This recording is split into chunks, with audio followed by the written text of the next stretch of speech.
I've got the looks and the charm of an old movie star. Cary Grant, if you will, so I find it bizarre that this girl should refuse to step into my car. She must be shy, she'll come around, it's just a matter of time. Aurora, Aurora. Hey there, Screen Beans, and welcome to Screen Snark, a podcast that celebrates all of the shows that are in our eyes, on our minds, and in our hearts. I am Rachel Quirky Shank. And I am Matt, a.k.a. Stormageddon. Hello, Matt. Hi, how are you? I'm excellent. I'm excited. Libra season, Yep. Spooky weather, happy Mabon to anybody who celebrates the Sabbats. What's up? Yeah, I like the fall that we don't really ever get in New York. It usually just goes from summer to winter with a 2-week period where I can wear my hoodies and fall coats. But so far, so good. It's been in the high 50s to low 60s the last 2 weeks. So fingers crossed it stays that way. Yeah, I'm a little warm right now because the heat can gathers. I mean, in my you're apartment. hot all the time. Let's be real. Oh, stop it! Oh, don't do that to me. I will live off that for a week now. You're welcome. I do what I can. But this isn't a show about the spooky season or fall, although it could be. Or how sexy I am. Or how sexy you are. Or how not sexy I am. But this is a show. No, you're very sexy. What are you talking about? I wasn't fishing for that at all. I know you weren't, and that's why I had to give it to you. But this is a podcast about talking about the latest things we've watched with a guest. And our guest is the incredible Alex LaVelle. What? Where? It's you, sir. Oh, right. Some Me. clapping. That's me. This is the me part. Hi, Hi. Alex. Welcome aboard. I'm very excited to have Alex on. For those who don't know, Alex is the host of one of our podcasts on the network, the incredible Rob Thomas, No Not That One Robcast, that he hosts with previous guest, MJ Frankie Bradley Lestrange. Her name just gets longer at this point. Just gather those names like a Katamari ball. And also Frankie, do it. And also the host of a plethora of other podcasts off the network as well. And we'll get to more details about that in a little bit. But Alex, thank you for coming on the show. We're really excited to have you. Thank you. Thank you for having me. I'm excited to be here. Of course. As the listener already knows, we are a show that talks about the latest things we've watched, consumed, if you will, and I will jump right into the thing that I have been consuming, the content that we've got. You said two C words, and I don't like either of them. It's fair. Consume. It's fair. Content. But I'm actually bringing a show to the podcast that was previously briefly mentioned. I tried to say previous and briefly at the same time. I got previous. Previously. I like previously. Put it in the dictionary, Webster. I do good word sounds with my mouth hole. And only occasionally previously injure the English language. Exactly. But a show I'm bringing is a Star Trek show that was mentioned on a previous episode by the one and only Urban Bohemian. Since that episode, my incredible spouse and I, who are huge Star Trek nerds, sat down and started watching Lower Decks. Lower Decks is a show that is currently airing, so it fits the bill of doesn't have to be completed to talk about. Although we have watched everything that's aired so far. There are currently 8 episodes available on Amazon Prime. And for those who don't know, Star Trek Lower Decks is an animated series that takes place in the Star Trek universe. And think kind of like a less vulgar Rick and Morty, but in Star Trek. It's a very smart show, but it's also a very goofy show. And it follows a group of misfits who are considered the lower decks. They are less important. They're only ensigns. They do various tasks around the ship. And it's the ridiculousness and grandioseness of Star Trek from the perspective of people standing on the sidelines and being forced to interact in a way that you wouldn't normally see in Star Trek. Normally, you would see the bridge crew doing all the heroics and then everyone else on the ship doing Lord knows what. This gives us a different perspective. It's funny that you say Rick and Morty because, I always keep thinking, it's like Star Trek, but Community. Right. Instead, bunch of lovable misfits with distinct personalities. Yeah, it's also Jamie the Mailman from Steven Universe voices a character, and that's one of the most perfect things about the show. He does. Also, Eugene Cordero, best known for playing one of Jason's best friends in Good Pillboy. Place, Pillboy, is also a Also voice. on The Mandalorian. Also. This is a Stan podcast. Yes, it is a Stan podcast. But I love the cast. What's really awesome is that Tawny Newsome, I had really enjoyed because she plays a helicopter pilot on Space Force, a show that I binged with Sarah that was very good.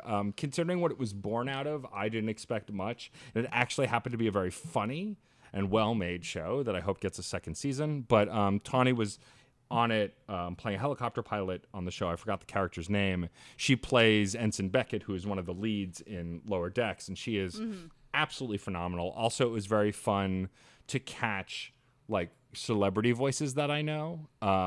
Like Jerry O'Connell plays one of Commander Jack Ransom, who is like the chiseled, handsome guy, which is very fun. You know, you're Riker, you're Kirk. Yeah. But what was really fun for me as a Mass Effect nerd is that Jennifer Hale later in the season plays a Vulcan woman whose character name I've also forgotten because I'm better at actor names than character names. But as soon as I heard her voice, I picked it out because I can hear Jennifer Hale from a mile away. And I was just like, I said to Sarah, I was like, I think that's Jennifer Hale. Pulled it up on IMDb. Yep, it is. But Yeah, put that on your resume. that I can hear voice actors from a mile away. No, not just voice actors. Jennifer Hale. That's it. I wouldn't be half the Mass Effect stan I am if I couldn't do things like that. But that said, it's been really fun to watch. What I like about it is that it's like Star Trek has always been a show that's been comedic at moments, but it's not really a comedy. It's mostly a drama with some funny moments.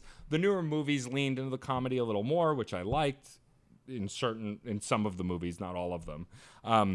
But what I like about Lower Decks is that it leans into the comedy much more heavily and the tropes of the show, but is still a Star Trek show. Still has the wholesomeness, the diplomacy, the intelligence that a Star Trek show would have while still being goofy and ridiculous. And it's really impressive to me that they can do that. And like the newer Star Trek teams had proven that with the Star Trek short treks, which aired between seasons of Discovery more recently. Those also, a lot of them were comedy focused, though not all of them were. And it's just really impressive to me that they're playing with the Star Trek formula. I've loved all of the new Star Trek stuff, except for maybe all of the movies. Some of them were okay. Like, I like the casting, but the writing in some of the newer movies have been less than. But I love Discovery. Discovery is probably one of my favorite Star Trek series. It's become it's just a really well-made show. And I was hoping that Lower Decks would be also something that I love, and I do, because if you are a diehard Star Trek fan, you will find all the things you love in Star Trek in this animated series. And if you're not a Star Trek fan, but you like goofy animation, you will find, I think, and you're just a fan of sci-fi in general, you'll find humor in that as well. Yeah. Alex, have you watched any of the Lower Decks? Star Trek is an embarrassing gap in my nerd knowledge. That's okay. Yeah. We all got him. I for closing in on 10 years have like every couple of weeks been like, I really should start some Star Trek soon. And I continue just to recite that mantra to myself. That's yay. It's fair. That's fine. That's honestly that's my feeling about Batman comics. I'm just like, I'll read Batman Metal at some point, maybe. Just feels like a lot. You Let know, it- a lot of Batman. Let it finish A lot and of be Star Trek. collected. You'll be fine. Yeah, I'm not worried. But yeah, I have actually also been watching The Lower Decks and loving it. I deeply appreciate when like pieces willingly take the piss out of their like parent properties. Yeah. You know, like removing the reverence of this thing. Like, oh, you don't watch Star Trek? It's the greatest piece of sci-fi television ever to be experienced. And it's like there's an episode where some PA is just throwing fur balls at William Shatner. What are you talking about? Exactly. This is not a show for reverence. It is a show to live in a space and a universe. And I Yeah. really appreciate what like Star Trek has been doing with its IP recently. And it especially comes to a head for me with the Lower Decks because like Give me some working class jabronis trying to figure it out. They like scrub the inner workings and just really love the warp core. You know, it's great to really like get that commentary, because everything feels so operatic sometimes when it comes to Star Trek.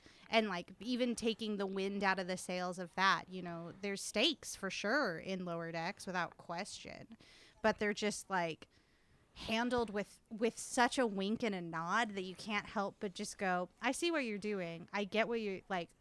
You are evolving in a way that is very interesting, in a way that maybe other more famous properties involving stars haven't. Dancing with the Stars? Dancing Exactly. with the Stars That is was just, it. whew, Yeah. their simulated crowds is just like, what are you doing right now? Yeah. Oh, go ahead, Alex. It sounds a little bit like it's maybe rejecting some of the just nostalgia for its own sake. Is that what's going on here? I like this. I am a big anti-nostalgia person.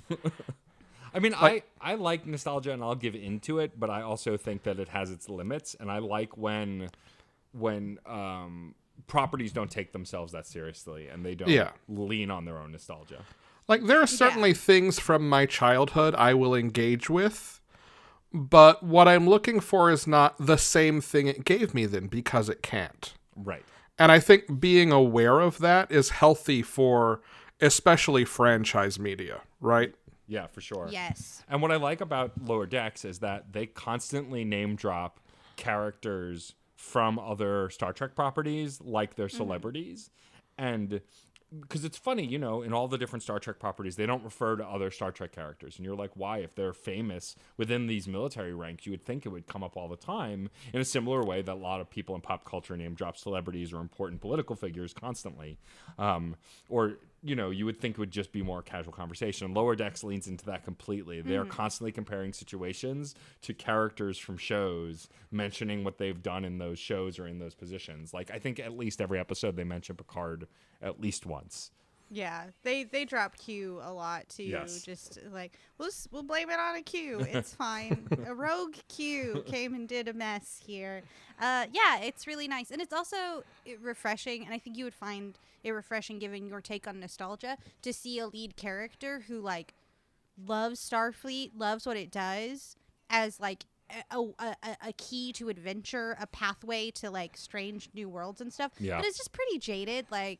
Tawny Newsom's character, Beckett, is the child of two very prominent captains. You know, we learned that very early on, and so has essentially like grown up on starships. You know, has been around the block, really understands a lot, but kind of rejects it as this like sacred order.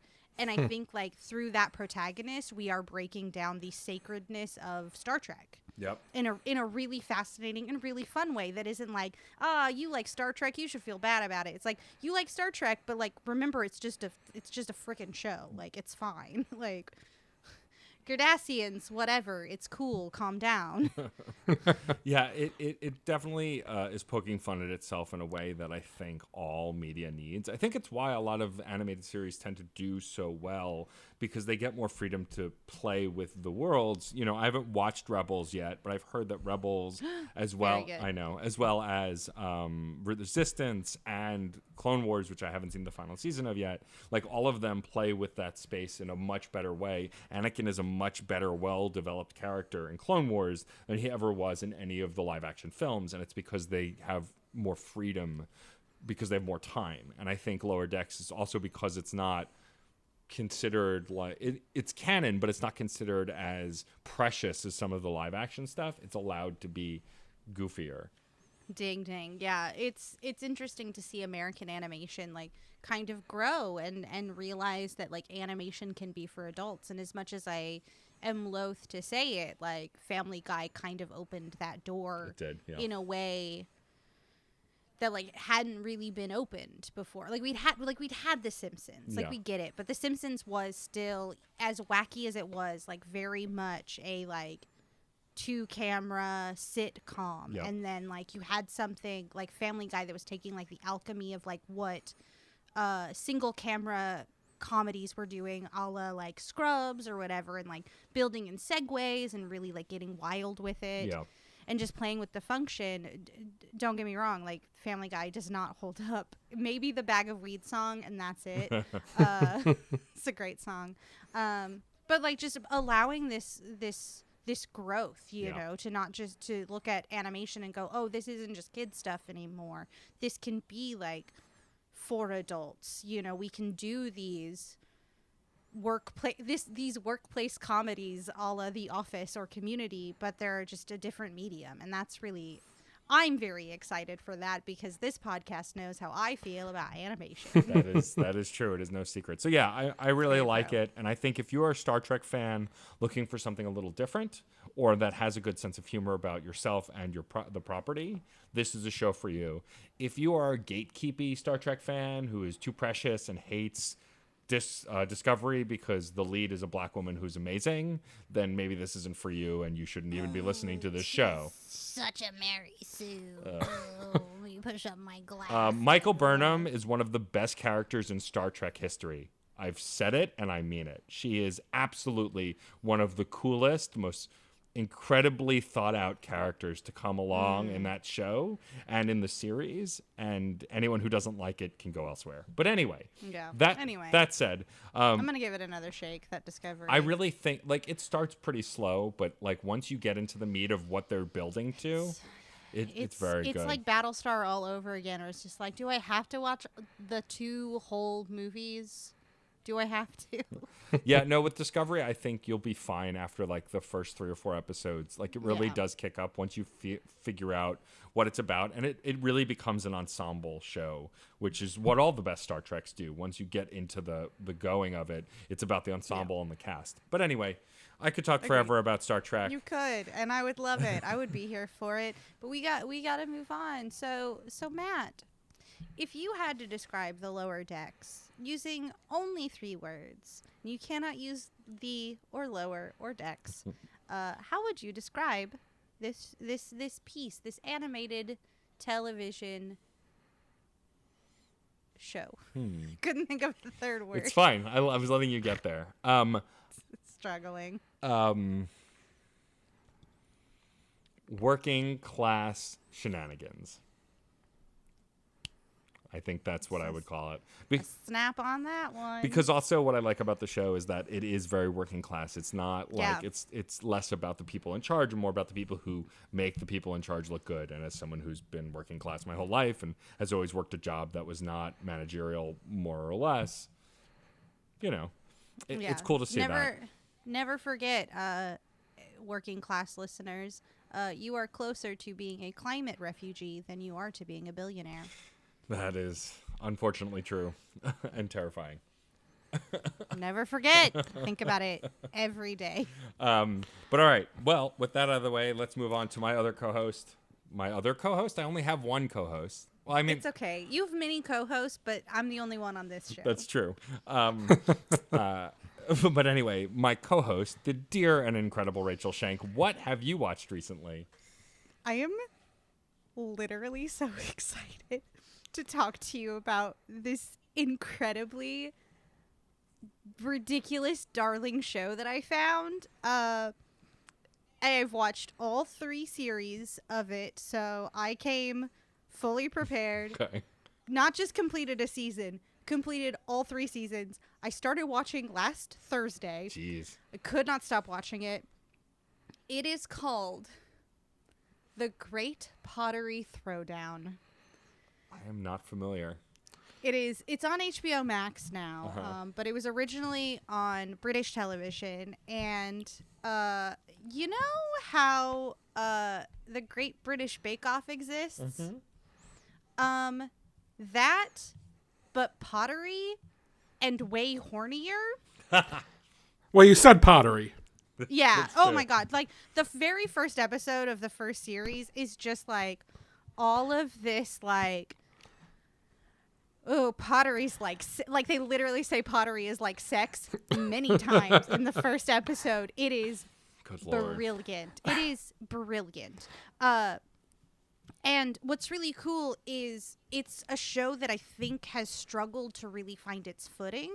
You know, like you watch something like The Great British Bake Off and it's got its like it's got its whole shtick down. Like, it is, you do the challenges, you do your main bake, that is what happens, do. But this, like, has some growing and changing between seasons, and it's so fun because, like, the first season you really are learning a lot about ceramics as a historical thing, as the, like, understanding the challenges that these potters are facing. You know, they're talking about pulling handles and what that is like, and they're Right. talking about, like, the mechanics of, like, why you wedge the clay and why you center it on the wheel, why you, like, do all the and it's from, like, ceramics experts. And then the next season all the experts are gone and it's just the kiln master, like, just throwing shade at the pieces, like, this is really heavy and it might burst, but we'll see after it's fired. And then the third season, it's just like they finally were just like, we're gonna be as much of the Great British Bake Off as we can. Amazing. But like, I guess we make toilets every season now. I don't know what to tell you. It's so, and honestly, it is, like, I'm pretty sure I've brought the Bake Off onto this show and talked about it and been like, I love this show. I think it's great. I think that there is a literal real dark horse of brilliance in the Throwdown, because it hits a better level of being a television show than a cooking show, because Interesting. you see what these potters make, you see them, and, like, you watch them function for purpose, you know, like, I will say, like, I think it's weird that they make toilets, but I get it. It's whatever, it's fine. I'm sure it was one of the most highly rated episodes in series 2, which is why they brought it back for series 3. Sorry to spoil it. It's fine. They make toilets more than once. But they flush them. They make sure they work, and that is very satisfying to see in a way that I think baking shows, I laugh if you will, but in the way baking shows just can't achieve that, because, No, that's like, true. Paul Hollywood can say, like, oh, this is a really good bake, like, you can taste the coriander and the orange and blah blah blah, like, he can describe it to you, but you don't taste the cake, you don't taste the coriander, you don't. But if somebody, like, lifts up a teacup and is like, this is really well balanced, and you can see that it is beautifully shaped, or like a jar, and they, like, lift the lid off the jar and you see that it is well, like, proportioned to go into the lid, like, you just see it, and it looks good to watch. Yeah. And also, pottery is so alchemical even now, like, these potters put these pieces into the kilns and sometimes they just explode. Nice. Sometimes the glaze goes crazy, and it's just like, oh, there was carbon trapping in the kiln, and now all the colors are weird, and it's so volatile. And then they do raku, which is a Japanese style of kiln, where they just, like, heat it up really like really hot, and then they, like, dunk it in water, and, like, there's the glaze that makes it all crackly. I learned so much about ceramics watching this show, but the most and, like, listen, I've been singing the praises of this, and I haven't even touched on the most important element of this, the analogous Paul Hollywood judge on this show. And I almost don't want to tell people about this because, like, it was such a beautiful surprise for me, but I already tweeted it. Let me just take you to church on this show about pottery. Jeez, I love this show. I'm gonna watch it again. I never rewatch competition shows. I would rewatch this one. But the one of the judges, Keith Brymer Jones is his name. When he judges, you know, like in Great British Bake Off, like, Paul Hollywood, like, extends a hand and, like, shakes it, and it's like, this is a really good bake. I'm gonna shake your hand. I'm gonna, like, step off my golden bakery pedestal and shake your hand. That's my compliment. Keith Brymer Jones will cry. Really? He will cry. He will, like, look at something or pick something up, and he will be so moved by either what the piece has done or the process that the potter went through to make this, and he will just go, this is brilliant. And he'll, like, tear up, and, like, his words will catch in his mouth when he's like, looking at the piece or looking at the potter. And it's one of the most beautifully human things I've ever seen in competition television, because, like, it is a human who just, like, loves what he does so much and loves that other people love it that he is brought to tears literally every episode by at least one piece or one journey. Like there's one where he's just like, this didn't turn out well, but like you stuck with it and you didn't give up, and that is beautiful to me. And that is one of the greatest things about this art form. Like I want to sign up for a goddamn pottery class now because I'm so moved by how loving these potters are about their pieces. And it's so cool because like with ceramics, it lives forever. You know, we have ceramic pieces that are thousands of years old, and they recognize that history in the show. You know, it's kind of different than a cake because like you eat the cake, if you don't finish it, the rest of it rots and goes to pot. But like a ginger jar is forever. Like you've glazed it, you've made it, it exists, and the only thing that's going to stop it from existing is you literally breaking it to pieces. I loved it. It was kind of a religious experience for me, if you couldn't tell. But it was a show that came to me in a space where I was feeling really low and really worried, and it kind of brought life back to me in this really great way. I think Just a bunch of lovable goofs too. Like all the contestants are so weird in this beautiful way. I think a show like that, like that's its big purpose, is to like comfort you. Like I don't watch a lot of reality TV, but the reality TV I did watch was like Mythbusters and like, you know, Savage Builds and, you know, the kinds of shows where it's like we're making a thing or we're trying to do a thing. And I think competition shows like Great British Bake Off, or it sounds like this, when they feel more real and grounded. Like I've tried to watch RuPaul's Drag Race, and I have to watch more of it now because I'm producing a show where some of the guests are former contestants. And so I'm trying to take in that information. Do your research. But like, you know, reality shows where there's drama that's highlighted, I get that some of it's staged and some of it's not. And a lot of shows are open about that.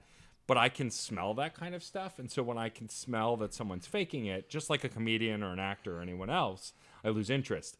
And what I liked about the few episodes of Great British Bake Off that I've watched, and it sounds like with this show too, is that everyone is 100% sincere. Even if there are some played up, maybe somewhat scripted moments, people are sincerely in those spaces. In those shows. Nobody isn't being who they are. Right. Like in series 2, you meet a guy who is a war reenactor who like cannot stop building pots based on history, and it rules so much because it's every piece is some like bit of like ancient British history, like a jug of life or canopic jars. It's just I love him. He's such a milady, and I cannot help but love him despite that. He's so darling. I cannot imagine like what his politics are, but like I loved him.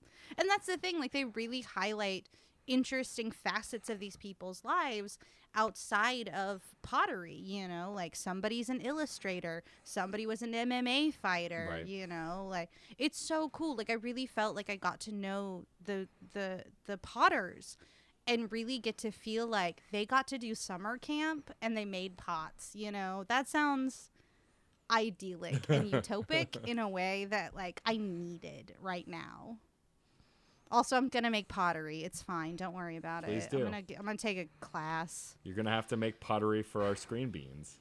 You're going to just have to make a screen snark pot. Listen, I took a pottery class in college, and I'm not good at pottery. But I want to do it again to give it another try now that, like, I'm older and more patient. Yeah. Because, like, I was so impatient in college. Like, I could not, like... I gotta fire it again. It's gonna take how long to make this handle?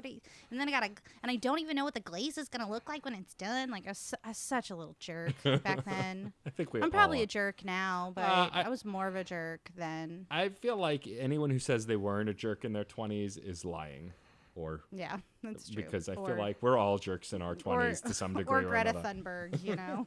Or Greta Thunberg, yeah, exactly. All right, well, if you had to describe the great pottery throwdown as in just 3 words without using the great pottery or throwdown, how would you sum up the show in just 3 words? Man. Wait, hold on. That was gonna be 4 words. crying over pottery. There you go. All right. I was going to say man cries over pottery, but that was too many words. Too many words. We have a Too word many words. limit. So crying over pottery, that's kind of the moment that Keith Brymer Jones cried for the first time, I was like, this is my show. This is my show forever. Well, give me a million seasons. Well, that's the thing, too. I feel like anyone who breaks on the air, whether it's in theater or on a reality show or whatever, you can tell if it's real or stage crying. And so, like, yeah. Like, you can tell, you can just feel, I mean, I'm an empath, so, like, I can feel a lot of things. And so, oh, yeah. And it's just like, you can tell, like, he doesn't want to. Yeah. You know, it's one of those, like, he doesn't actually want to cry, but, like, he'll just pick it up. He's like, this is weighted so well. Yeah. Like, this is, he like picks it up and it's like art he can touch, you know, and it's so beautiful. I will say, full warning. Like I said, the series does kind of change in different cosmetic ways each series. The presenter for the first two series is gone by the third, and so is the other judge. So don't get too attached, but don't worry, Keith Brymer Jones is there every second of the way, and that is literally the best. Amazing. Awesome. I love Keith Brymer Jones. Be my best friend. Thank you. You just got to reach out to him and get him on the podcast. That's what we got to do. But I will say, don't worry, his hair does get better in the next two series. Like, it's first series, real bad hair. After that, somebody like clipped it right. All right, Alex, before Rachel turns this into a pottery podcast, please, I'll do it. Don't think I won't. please, Alex, tell us what you have Save brought to us. the show. Well, I almost accidentally watched the last episode of Fuller House 2 days ago, and would at that point have been obligated to talk about Fuller House now. But I caught myself and stopped, so you're welcome. Thank you. Instead, I am bringing Dicktown. I don't know Dicktown. Dicktown is an 11-minute long animated series. Each episode is 11 minutes long. That airs as part of an anthology comedy show, most of which is animated, on FXX called Cake. Okay. Dicktown is co-written by John Hodgman and David Reese. Nice. Ooh, okay. And it stars John Hodgman and David Reese. Okay. Excellent. Hodgman plays John Hunchman, who is 40-something years old, living in Richardsville, Dicktown, North Carolina. We're all familiar with Encyclopedia Brown here, right? Yes. Yes. Teen detective solves his classmates' mysteries. Yeah. John Hunchman was basically Encyclopedia Brown. And he never grew as a human or developed any further and stayed in the same small town, and now he's a 40-something-year-old man solving children's mysteries. Oh my God, that's amazing. Of course John Hodgman worked on this. Are you kidding? David Reese is David Purefoy, his best friend who used to bully him in middle and high school, and business partner. That is amazing. All of this is on Hulu, if anyone wants to check it out. You can either watch it as part of Cake or it's there standalone too. But it does, for the most part, I think, a good job of taking the piss out of racists and bigots and other kinds of ists in the South. Amazing. It's got a really great revolving cast of guest voice actors. Jean Grey is in the first episode. Excellent. As that should be expected if it's a John Hodgman. Yeah. Yes. She plays a teenage cosplayer who goes around for the entire episode dressed as Mon-El from the Legion of Superheroes. Amazing. Zach Galifianakis is on at one point. I'm just scrolling through IMDb at this point. Beautiful. This list is not complete at all. Okay, I lied. I'm not going to list them all. I also, though, accidentally realized while looking at the credits to the first episode, that a friend of mine from college who I fell out of touch with is a recurring character on here. That was a wild moment for me. That is crazy. But the entire premise here is that Hodgman has not grown as a human. Hunchman has not grown as a human. He lives on a riverboat. Like a boxcar child, I can't. He lives on this riverboat by himself. That part was probably unnecessary to say out loud. That he bought, I don't know, when he was like 18, 21, something like that, and has stayed on this now decaying riverboat. Like that, there's an entire episode about his boat is no longer up to code and he has to go on the run. And then it turns out that his former partner and crush is the river department agent who tracks him down. Amazing. Stephen Tobolowsky voices his father, who shows up in a couple of episodes. Nice. The first time we see him, he is underwriting record production for a mumblecore rapper who basically becomes a second child to him because he needs someone to treat as his child, and this young mumblecore rapper needs a father figure. And Hunchman has to unpack his. I can't disentangle the two. That's okay. I don't think you're allowed to No. or supposed to. Hunchman has to unpack his feelings watching his father someone else who needs it. Yeah. When like his relationship with his father is kind of that, okay, yeah, why you're calling again? Okay, fine, I guess I'll pick up, sort of. And over the 10 episodes of this, like we see more and more of Hunchman sort of having to maybe investigate his own emotional maturity or lack thereof.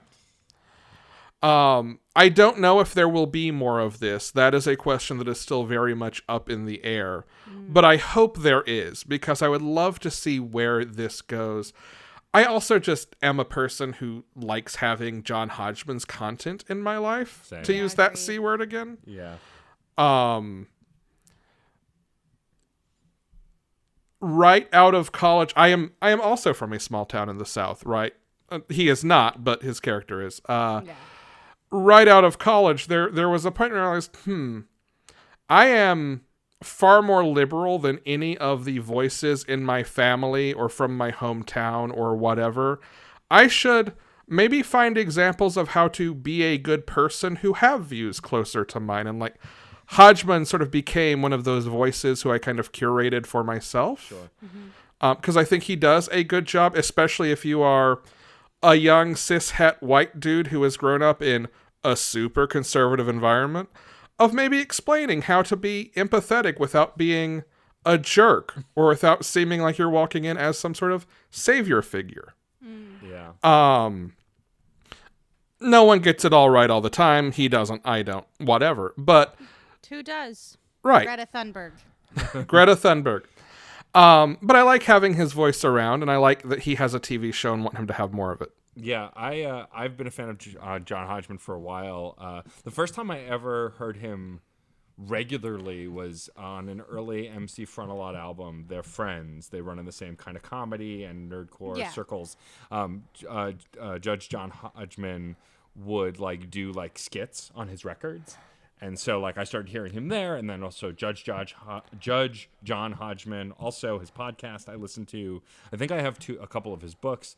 Yep. Like, I fell in love with his content. He's the kind of guy who is being like this may shock our listeners, but I tend to be a bit sarcastic and incredulous, and so not me. What? No way. And so other comedians who do that is my jam. It's, why I think I fell so in love with John Hodgman's stuff. And so to hear that he has an animated show makes me very excited. I will definitely check this out. Yeah. The fun activity I planned when my best friend got married and I needed to come up with some equivalent of a bachelor party was in fact going to see Hodgman perform Vacation Land Oh, amazing. back before it was a book. Wow. That's awesome. Yep. That's very cool. Yeah. Whiskey, video games, and Hodgman. That is how I did it. That's hey, I do that for my birthday. I will say I did get the distinct pleasure of meeting John Hodgman and getting maybe embarrassingly drunk in front of John Hodgman. that sounds like you. Yeah, hi, welcome to my world. I get embarrassingly drunk in front of celebrities. Don't worry about it. But yeah, I did go to a John and Jean show at the Bell House. Nice. I'm so jealous. Oh yeah, one of the guests was Travis McElroy, who is one of my favorite podcasters of McElroy Brothers fame. I love those sweet brothers, and they're good dad. So after the show, I actually was able to go to the after party because of Darling Front, and ended up just like getting so nervous that I got real drunk because I was like, Jean Grey's here, and John Hodgman is here, and Travis McElroy is here, and I actually don't know how to function as a person, so I'm just gonna keep drinking, and that's gonna be great. So, but John is a super sweet person, just like. Like I shouldn't have been so nervous because like he's pretty down to earth and kind. Yeah, real chill. Yeah, I love Hodgman.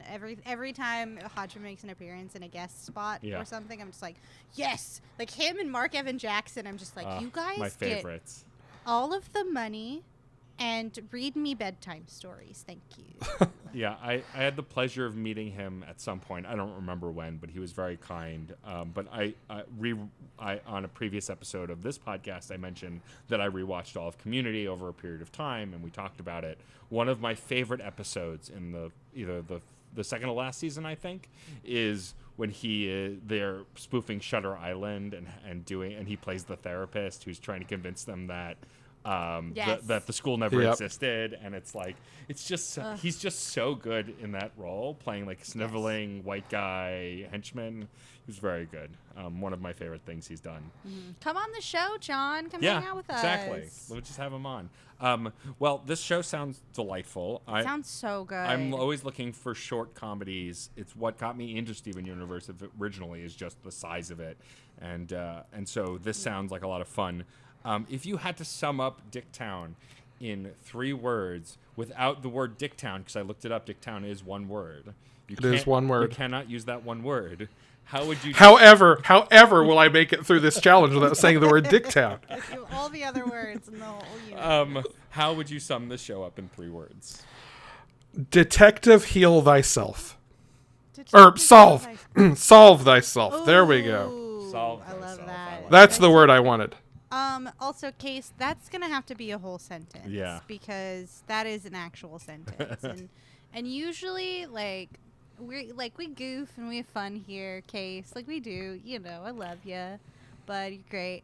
That's a sentence. That's a complete sentence. It has been. So I will burn our Discord to the ground if you put any punctuation in it. No, she won't. won't. I will burn it down. I will end it. You don't have I will that spam power. every channel with fire emojis for a week. You'd have. No. I'll send the matches. It's one sentence. It's one sentence. Detective, solve thyself. No punctuation. I mean, maybe like a comma after detective because it is addressing someone, but A period at the end. Sure. and then a period at the end. There you go.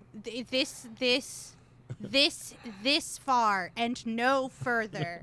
Case Aiken. I will say I do like Dicktown because it sounds like the Boxcar Children turned BoJack Horseman. Yeah. Little bit. It's also animated by the same studio that does Archer. Oh, excellent. Excellent. I do love that art style. It's very good.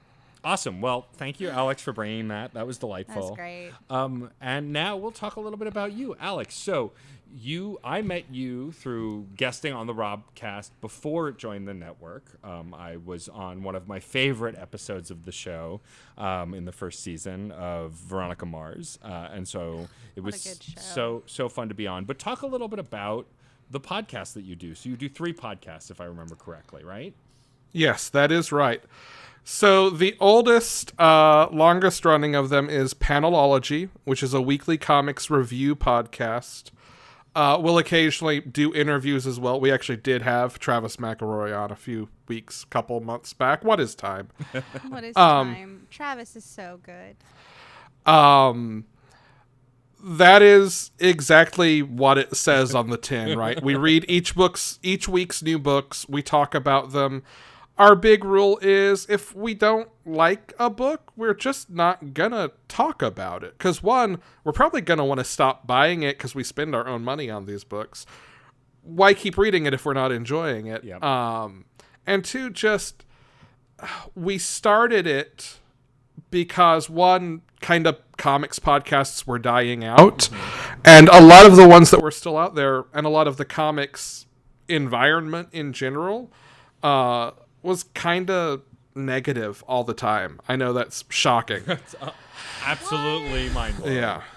And this was or in the early days at least, of Comicsgate. Like, it was still not as bad as it would get.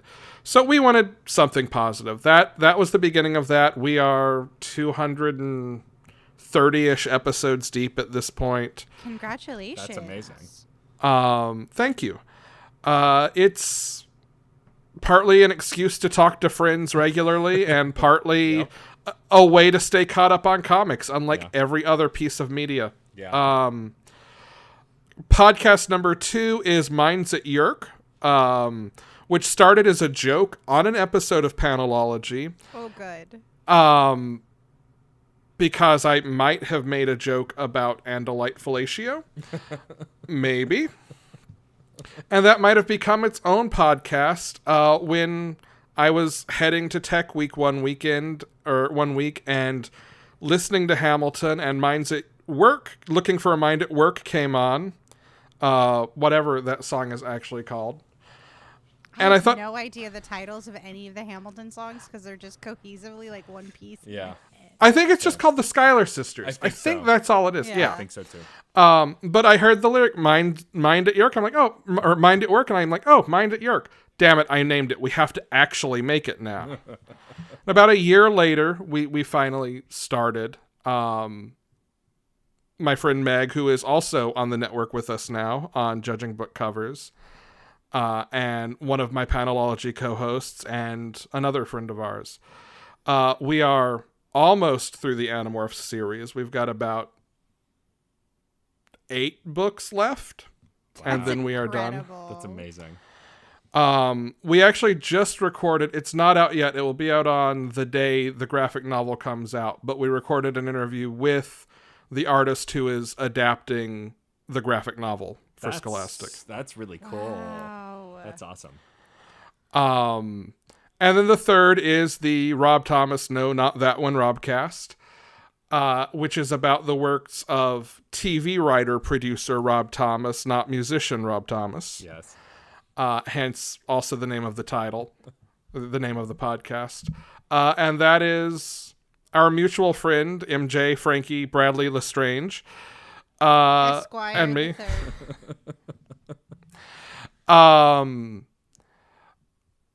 I forget how that started. It might have started, this is probably a wild thing for me to say at the 48-minute mark or whatever of a TV podcast. I'm really bad at actually watching TV or finishing things. You know what? If it makes you feel better, besides like binging dumb things, me too. Like, I literally am so glad I found Pottery Throwdown because I've just been watching a ton of YouTube recently, and I was like, I have nothing to bring to the show. So it's okay. I also am there. Tangent time. I work in stage theater. I stage manage, and I have a day job that is project management. And between those two, like, I don't usually have a whole lot of time. I'll keep up with a few shows as they air, but like binging things is alien to me. I've never built that habit unless it's something I've seen 1,000 times, and it's white noise. Right. Frasier is white noise in every sense of the word for me. But in quarantine times, I am trying to finally watch some things, get through some things. But I think that must have been how the Robcast came about as an idea, was just at some point it came up that I had never seen Veronica Mars. And I might have said, well, if you want to get me to watch something, let's just start a podcast about it. Or maybe she made that joke. Will you watch it if we start a podcast about it? And that is apparently my kryptonite, unless I've learned that lesson, which I doubt I have. So we started a Rob Thomas podcast. And enough people asked us, wait, the musician? And we had to say, no, the TV guy, that's the title. And we are about a third of the way through season 2 now. We are currently taking a little bit of a hiatus because some relatively positive, at least not negative, life changes happened, and just there are only so many hours in the day and so much bandwidth that we decided we're in a stretch of hard episodes. Let's catch our breath. Yeah. I think we'll probably be back mid-October-ish. That's sort of what we're bouncing around right now. But that's the nice, short, concise answer to what are my podcasts. I love that. Amazing. So have you watched Veronica Mars in its entirety before this? Nope. I had Oh. not seen a second of it prior to starting this podcast. I gotta know, because I haven't listened to the podcast, because like Veronica Mars is kind of weirdly like precious to me, and I kind of want to leave it in a vacuum. I actually haven't watched the movie or any of the new stuff, because I'm like, this was really special to me at a time, and I worry that any like newness to like talk about somebody who's like precious about their like IP. I am, but I just like I really liked it, and I'm sure like it's weird. How is it like watching it for the first time in like 2020? I have a very complicated relationship to the show. And this is not something actually we've really explicitly gotten into on the podcast. We're usually just getting through the episode one by one. There are things about it I very much like. Mm-hmm. I think there is, especially for its time, an awareness of socioeconomic issues, of racial issues in a town like Neptune, like the one on the show, which honestly, in a lot of ways, weirdly reminds me of my hometown. I get that. It's weird that I get that too. Like it's kind of a small town. My hometown is very moneyed. There is a very specific racial divide. And it is sort of like an industry town, a little less today to the extent that like there's one company that Neptune basically all works for. But everyone in my hometown works in carpet or service industry. Like those are the options. So there are a lot of issues that crop up. I'm like, yes, this was high school for me, or middle school sometimes for me. And that layer, I think, makes certain parts of it difficult to interact with. Mm. And there are certainly ways that issues are talked about, or ways that certain tensions are set up. I think especially in the first season with Weevil and his biker club, right? There's a very specific sort of, I think by 2020 standards, clumsy racial dichotomy there. Mm. And I think season 2 so far actually has done a lot better job of showing how the wealthy white kids, how the 09ers are causing tension themselves. But I think like in early episodes, that kind of thing doesn't always hold up super well. I have pretty serious beef with the first season's, and maybe there should be a content warning on this, a trigger warning on this, but there's an ongoing plot line in the first season about Veronica having been raped at a party. Yes. Yeah. And that plot line is probably the thing I have the biggest issue with in season 1. This is why you are touching on the exact reason why I do not want to revisit this show. Like, it felt so interesting to explore as a young person, but like as an adult, it's just like I don't think I want to touch that, because I imagine they don't really handle that with like any good faith. The sort of 50,000 foot read of it. And once we got through that season, I went back and looked at some like reviews of the time and all of that and commentary around it. I think at the time, to a lot of people, it read as this show is going a place and talking about things that don't get attention on TV, and we give it credit for that, and we appreciate it for that. I think watching it through a 2020 lens, it feels like, okay, we're going to put this in the pilot. And then about 3 episodes before the end of the season, they remember they put it in the pilot and want to put it to bed. Yeah. Just because the ways that it plays out are so sort of weird and almost anticlimactic. Yeah. Not that I think it should have... See, and this is where it gets fuzzy, right? Like, I don't think it should have been a big thing the way they sort of downplayed it for most of the season in terms of, like, the narrative outcome of exploring it. Yeah. Because at that point, it would have felt more like we're going to drop a bomb and shake things up. Yeah. I think it did an okay job for the time, probably, but now it just sort of feels like it could have been on the cutting room floor. And the way that it actually affects the Lily mystery at the end of the season, you, I think, could really ride around its absence and not miss it. Yeah. I think that's the big problem with some of Rob Thomas's earlier work, is like through the modern lenses. Like even the episode we did, Fellowship of the Bling, I believe it was called. Yeah. Like there were some black stereotypes that were like super common in TV then, but we're trying to not do now because they are exactly that. They are caricatures. They weren't like the record mogul who is a tough guy who doesn't believe in science and things. Certain things are girly. Like it was just, the episode is still a good episode at its core. It's done well, but there are definitely things that through a 2020 lens, I'm like, this doesn't really hold up. And I think we, even when we watched She Drives Me Crazy as a group on the Discord, the movie all in all, I thought held up fairly well and was fun. But it definitely did have some screaming moments of like, oh, this was made in the 90s to 2000s. This is not a current thing.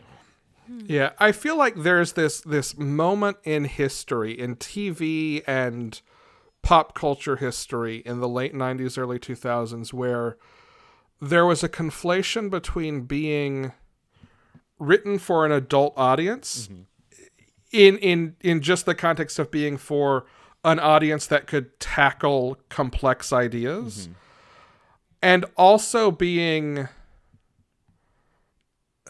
incendiary in some way, or being crass for its own sake in some way. I mean, I work in stage theater. Like, I got no problem with language or content or whatever we want to bring to the table and explore in a constructive way. But, like, as set dressing for its own sake to say, hey, we're a mature title, the comics example I'd point to would be something like Jessica Jones. Yeah. I went back and tried to read the early Jessica Jones stuff for the first time a couple years ago. It doesn't work for me. Yeah. And I think, like... oh, go ahead.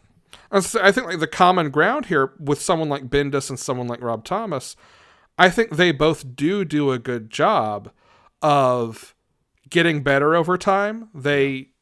Like, I've watched iZombie. That's really the only Rob Thomas I know. And there are certainly valid criticisms you can pin on that show. Like, there is little to no queer rep on that show. It is a very white show in terms of the characters it likes to give the most prominent plot lines. But I think it does a better job in terms of a lot of things. And I think I can see where the seeds of the writer Rob Thomas becomes are in Veronica Mars. Like, there's an evolution over his work that maybe other prominent creators from the period haven't also all shared in. Yeah. Yeah, it feels a lot like revisiting 90s things, like somebody like the higher power, like let's just call it the higher power. I don't know what it is or like what cultural shift it was like, you could say fuck. I guess go for it. And then everyone's like, and they're screaming it, just because they can now. It's like, I guess, like, we can show a toilet on TV. Oh, we're going to do all toilets all the time, forever. Not to bring back toilets, but, that idea of, like, some shift happened and I think when I think about the 90s a lot, I am reminded often of lesbian protests in the 90s and how they kind of got co-opted into the mainstream. And I wonder if that is kind of the same idea with a lot of the way television was made. Like, there were a lot of really dark topics, you know, like we were coming off of the AIDS crisis and this like new war on drugs, and like these really, like, the 90s are real dark. Go back and look at what happened in the fucking 90s. It's crazy. And just like dealing with that darkness, that sort of like beginning of late stage capitalism darkness, where it's just like, we should maybe deal with the darkness, but we don't really know how, because up to this point we've just had like the goddamn Brady Bunch. So what the fuck? I don't know. That's it. And she was assaulted in a very major way, because I don't want to say the R word. I don't like saying it. It's not fun for me to say out loud. Sure. And that's character development, and we're still struggling with that now. Like, god damn it, Game of Thrones. Like, you can't just throw the R word at a female character and be like, it made me stronger, Sansa. Well, it's the growing pains suck even now. Just like, well, ugh. and I think like that's nail on the head. Like, growing pains, I think, is exactly what it is, at least in the cases where it is not just to shock, where it is trying to say something. Because I think you have to have culturally, and when I say culturally, I mean broadly, it needs to be in the pop culture, language to talk about an issue before you can really talk about and unpack an issue. And I'm going to put on theater dramaturg hat here for a second. Go for it. Like, the point of having entertainment, whether it is a play or a musical or a comic or a TV show or an album that shocks and says something at the same time, is it gets you to pay attention to that idea. And you have to learn some vocabulary. You have to have the words to talk about it. And if you don't make someone pay attention to the idea, they never develop that language. And I think something like Veronica Mars makes you develop at least some of the language. I don't think it gets all the ideas there. I don't think the language is nuanced. I don't think it's any of those things. But it can start a conversation that in the next show and in the next show can eventually develop out.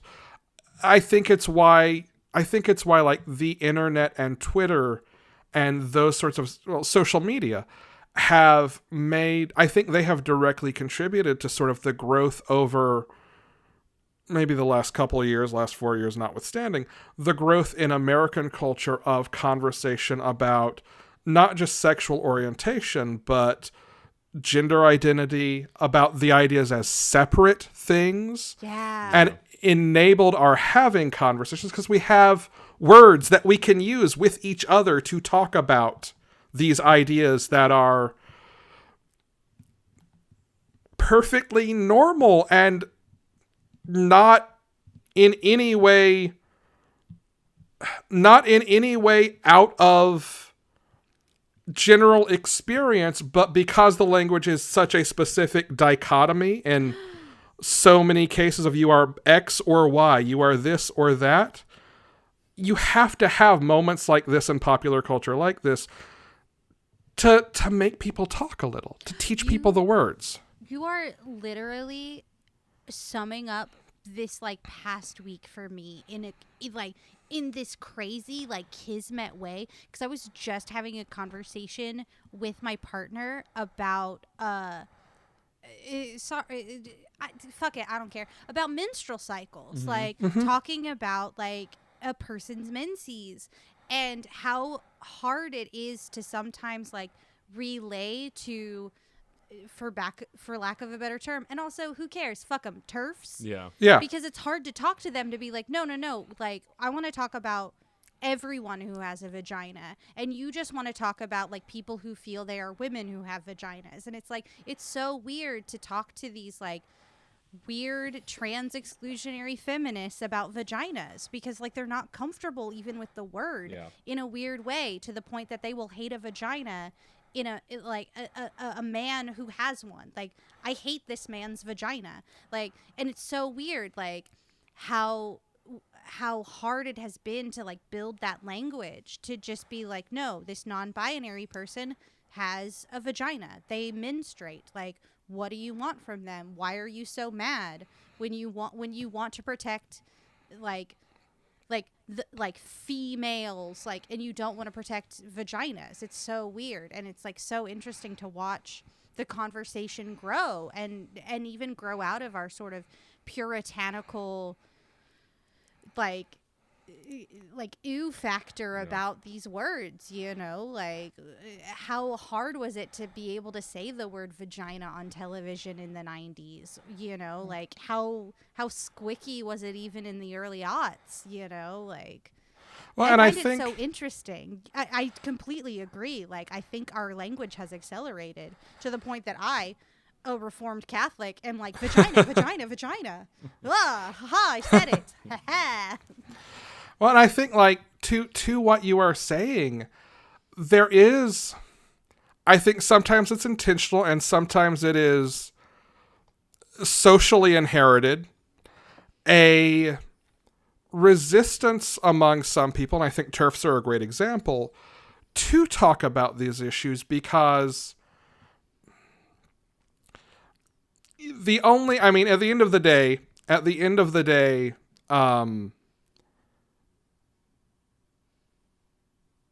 we all hang together or we hang separately, right? Like, we have to all have each other's backs, regardless of what categorization we fall into on any continuum, whether it's gender identity, sexuality, ethnicity, whatever. We need... I am so blanking on the word that I'm sitting here just dancing around. I am solidarity. Sorry. We need solidarity, and we need...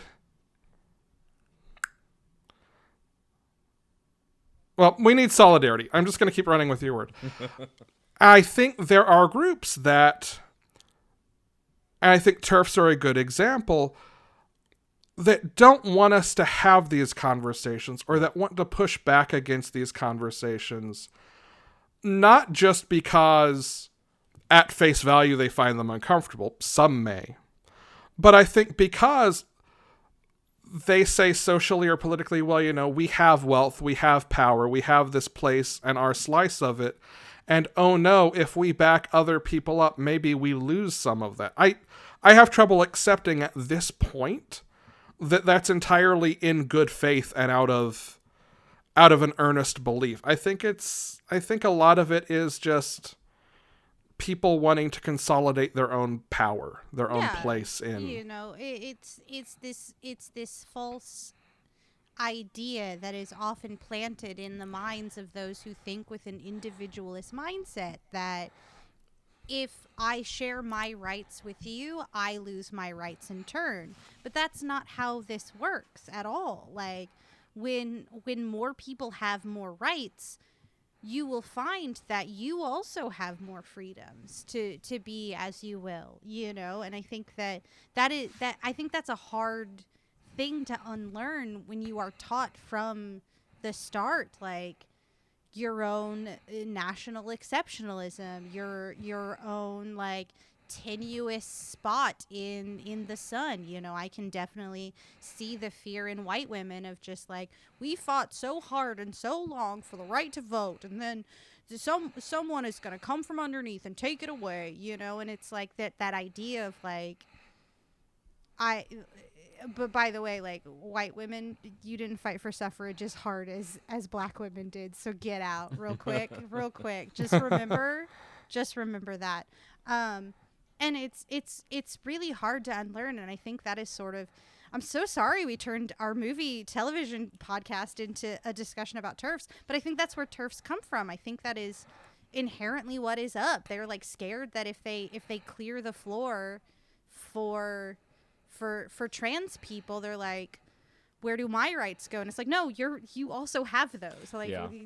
you know, Giving- just expand them. Giving rights to other people doesn't take them away from you. That's not No, how it doesn't, works. for sure. Yeah, I think, and I think that also to bring it back to media, I think more modern media has approached these topics in a way that previous media hasn't. And it's the thing with Rob Thomas, seeing his evolution and seeing the things he's done. But even with someone like Rebecca Sugar, who when she was working on Adventure Time with the Adventure Time folks, she was doing something completely different to what evolved into Steven Universe. And there are definitely similarities, especially in that first season of Steven Universe, especially the first half of the first season. There's a lot of goofiness, boyhood charm, you know, nonsense, but it evolved into something more because of the language that Rebecca Sugar had to share, and that I learned a lot. I mean, I learned a lot about the trans experience from people, but also from that show and from other shows. And I think, you know, we grow up accepting certain shows and terms and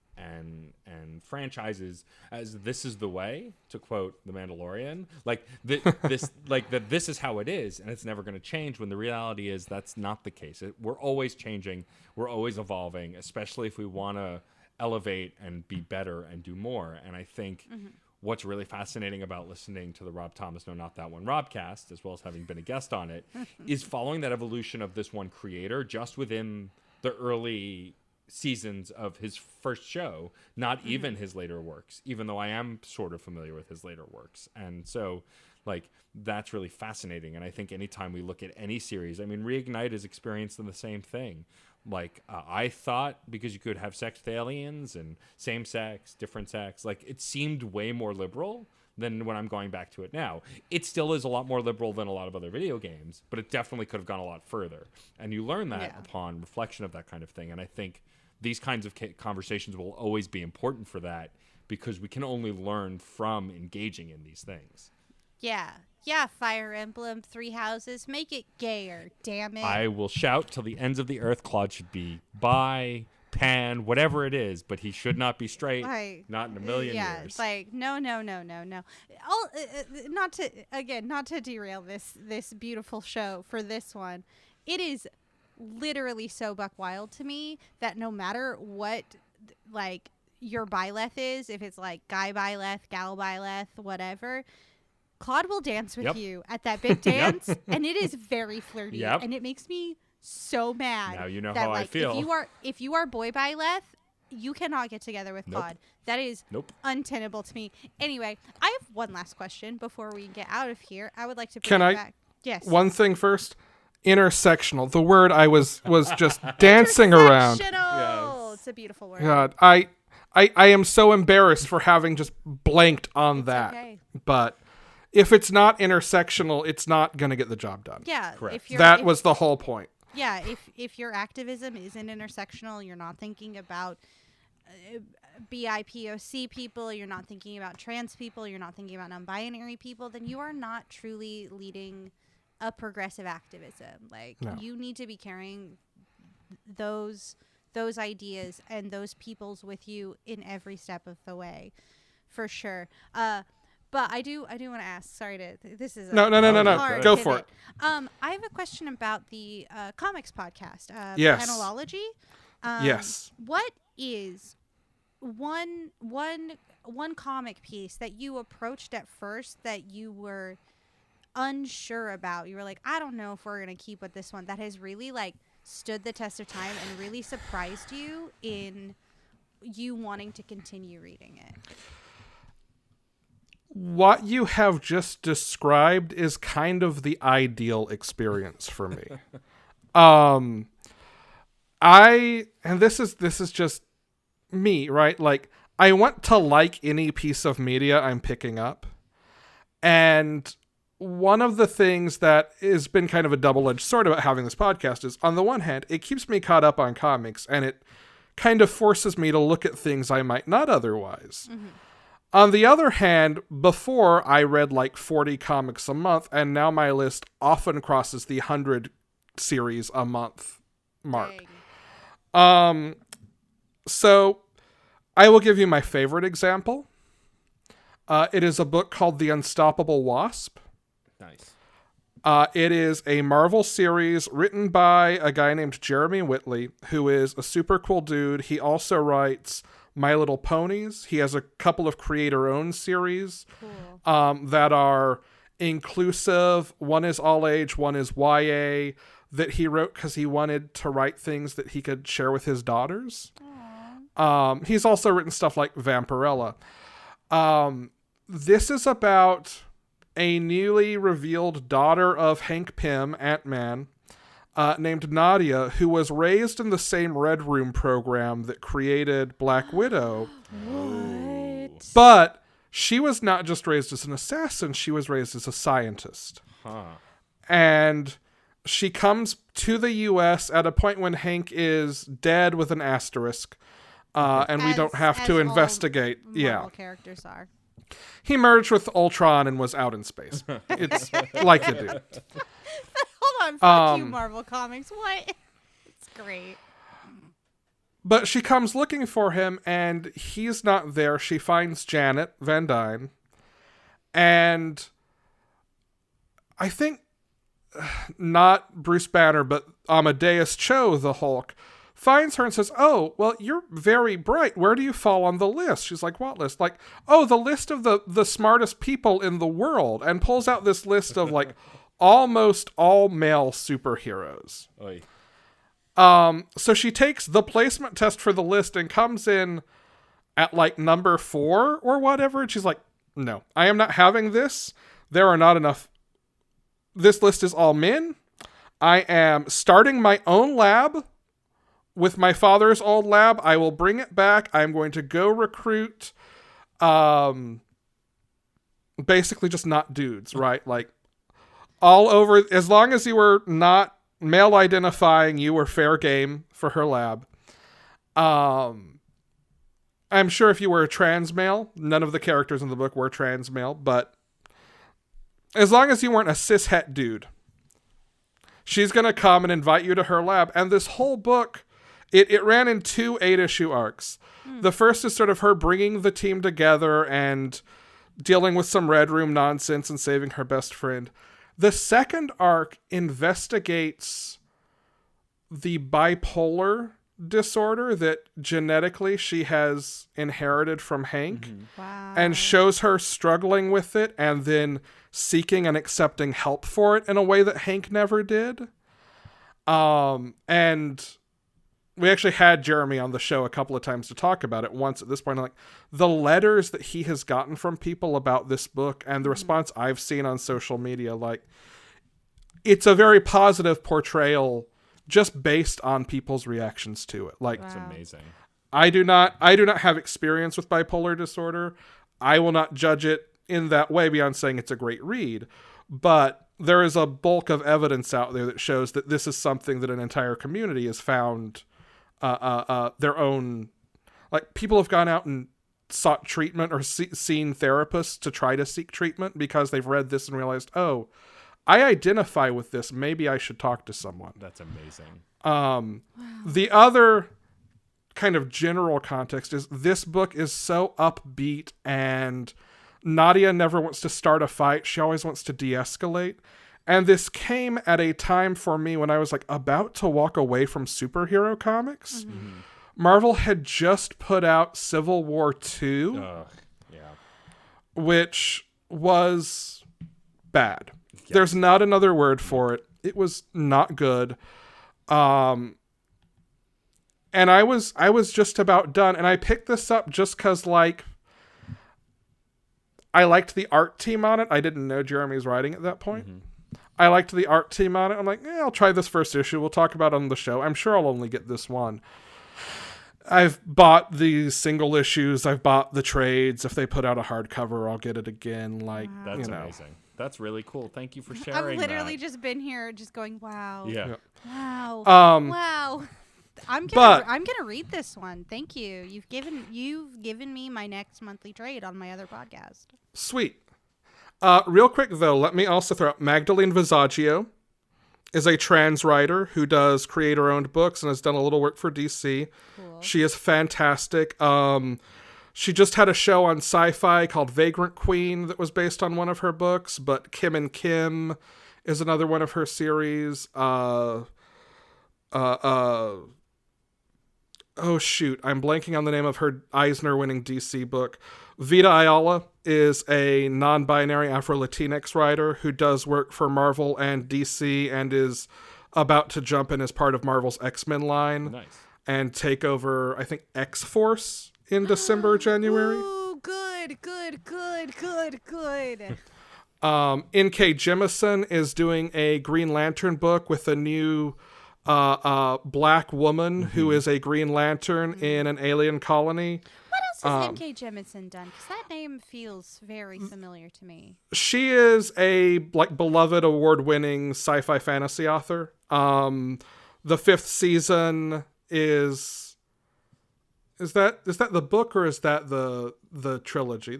She's written. I think the 5th season is the first book in the Broken Earth trilogy. I think that's what it's called. She just had one come out called. Oh shoot! Hang on, I've got it right here on Audible. I can just look and tell you. The City We Became. Oh, NK, The City We NK Became. has been recommended to me by YouTuber Cat Black. I think Cat Black put NK's work up there. Oh, okay. Post Yeah. Oh, boy. the J.K. Rowling, like, Yeah. that's where it sounds came about from. right. Thanks, Cat Black. Come on the show. I will also throw this one out there. The current writer on Batman, James Tynion, is bi. Awesome. Yeah, representation. Yeah, happy And- post belated bi visibility day. His Batman run is fantastic so far. Cool. Love it. that- Oh, thank you. that's send me awesome. literally send me your reading list, like for real. I'll do it. Please do. I'm not kidding. I 'Cause I- never know where to begin with comics. I talk to two comics nerds all the time, and you have given me ones that feel tailor made to like my aesthetic in a way that, no offense to my beautiful co-hosts, just like I feel like they choose things that I don't jive with in the same way. Right. Like you've Yeah. really like given like Unstoppable Wasp sounds like the book that was written for me. You know? Yeah, like I love superhero books, and obviously Unstoppable Wasp in a way is one, but there is so much over the last 10 years, and it's really only in the last 10 years I've been reading comics that has sort of grown, I think, the medium beyond that, and places where, I mean, superhero books, Marvel, DC books, the representation's getting a little better, but it's still mostly a cis-het white dude's game. Yeah. Yeah. But if you look at publishers like Vault, which its one rule is no superhero comics, it's all sci-fi, fantasy, speculative it. fiction. Beautiful. If you look at way to mess up the comics authority right there. But bam. if you look at places like Vault or some of the Image books that are out there, and some of the like just smaller press publishers in general, you'll find, I think, more. I mean, I'm not telling you anything you don't know, I imagine, Yeah, but no, I For the generally, lived- listeners who don't know comics, I lived for Image Comics for Yeah. a long Same. while, and I was definitely that like weirdo who was like, oh, I don't read superheroes. No, no, I'm reading art. Thank you. but like small press stuff will, if you are listening and want to get into comics and struggle to find something that feels like it's for you, look at smaller publishers. Not every comic shop is super friendly, but there are a lot out there that are going to be friendly and will help you find things. And if worse comes to worse, like, this is maybe a little pluggy, but like, I don't know, at me on Twitter and I'll help point you toward things. I you love go. telling people, go read shit. Awesome. Yeah. Excellent. Well, thank you for giving us all of that wealth of information, Alex. We Yeah. are going to begin on our wrap up and then ask you your final question of the show. But before we do that, Rachel, we have some folks to thank, don't we? Yes. First and foremost, thank you to our guest. This has been medicine for my woeful heart. Yes. Thank you, Alex, for Seriously, coming on the show. like, This has been a pleasure. You've put wind in my flagging sails this evening. I am glad I Just- could do it. I can't. I'm sorry. I wanted that before because I really was just sitting here like, I feel alive and I feel excited about things. So thank you. But also, I am deeply grateful to John Presnell for the use of the song Aurora off the album Fair Game featuring Stefan Rumble. I can't believe I just like transitioned into that after such an earnest thing. Wow, I'm a podcaster. Look at me go. Those transitions tend to be smoother when you don't point them out, but it's okay. I can't help it. You're such a nerd. Smooth like Carlos Santana featuring Rob Thomas. Exactly. Ooh. But not that Rob Thomas. You know what? Let's make a deal to make that Rob Thomas not that Rob Thomas, Right. And then it's Rob Thomas. Oh, the TV creator? No, the one who did Smooth. I'm working on it. Santana. I will join your campaign. You have my sword. I would like to thank the incredible creator of our show artwork, which is the wonderful Katie Bug. Beautiful work. We love her artwork. We also would like to thank the incredible network that all three of us are on, the incredible Certain POV podcast network. We have our own Discord server. You can find a permanent invite link to the Discord server on certainpov.com, as well as the Rob Thomas, no, not that one, Robcast, this show, and many other podcasts that fit your needs. So many. If you ever felt like, podcasts, I don't know, they're not for me. I don't know why you would be listening to this podcast. Podcasts, they're not for me. There's so many to enjoy and to be a part of. The network is growing in such a beautiful way, and I'm so honored to be a part of it. If you also want to share gratitude, you can find us on the internet on Twitter at @screen_snark or at our email, which I forgot. It's a screensnarkpod@gmail.com. There you go. Get involved. Like, rate, subscribe. I don't know. Do those things too. Yes. I'm not your dad though, so live your life. But before we say goodbye for at least this week, Rachel, you have one final question for our guests, don't you? I do, and I'm so excited to hear your answer because I'm vibing right now in a major way with this, and I just I could do this all day. I'm the Captain America of podcasts. I'm just getting started. I'm just warming up. Let's go. So Alex, as one who is versed in the time-honored tradition of storytelling, you are familiar with the concept of a trope, yes? Yes. Awesome. So if you could choose any one trope that exists mostly in movies and television, I'll allow ones that maybe make the crossover into comics, because let's face it, movies are comics now. What trope would you choose to instantly and magically be true in your life, for either the benefit of yourself or the detriment of an enemy? I will go for the benefit of myself. Good. As a kid raised on sitcoms, I'm going to go for the meet cute. It's a good one. Meet cute. Always a good one. Now, I'm going to pick that. How would the meat count go down? Like, Thank you. I was going to ask. Is it like the books, like the knocking someone's books out of their arms, or the spilling coffee on them? Are you going to go like Beatrice Benedict, like I hate you but I love you? This is a second question. I was told there was only one more question.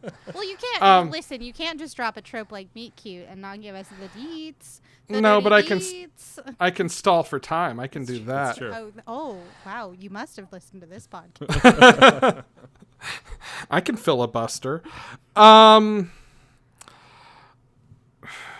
feel like the most honest answer, given normal circumstances in the world, is gonna be like, I don't know, I'm at rehearsal and drop a wrench from the rafters and call heads and someone has to dodge.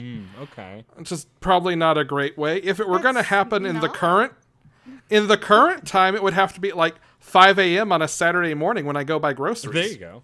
Right. Because I work from home and that's the only time I go out. All right, I could see that happening. Just all of a sudden, like, the wrench is falling. You didn't secure it appropriately with, like, your long, like, bendy thing. And it's, like, slow motion falling. And it's like, there she goes. They're, like, dodging, like. I mean, and the wild thing is, I don't do a lot of lighting design anymore. I mostly stage manage, but I don't think I can make so attractive a schedule that it creates a meet cute. Yeah. You never know. I mean, I'm willing to try. I'm pretty Alex, good at schedules. All I ask is don't start throwing wrenches at attractive people. Yeah, We're living in a hypothetical. Yes, Like we're just yeah. having fun here. What if Oh no. I hate myself for the thing I'm about to say. What if they need to practice for a dodgeball tournament? Boo. Because if you can dodge a You wrench, can dodge a ball. you can dodge a ball. What the? Okay. All right. We gotta go. Yeah, that's now. it. I spent all the goodwill I just Yes, earned. all of it's gone. Oh, it's gone. No, that was beautiful. Thank you. Thank you. for that. But for real though, this podcast does not endorse throwing wrenches No. at anyone. Or Except, dodgeballs. No. Yeah, except for turfs. I guess you can throw Throw wrenches, wrenches. turf, Yeah. sure. They eat dirt anyway. It doesn't matter.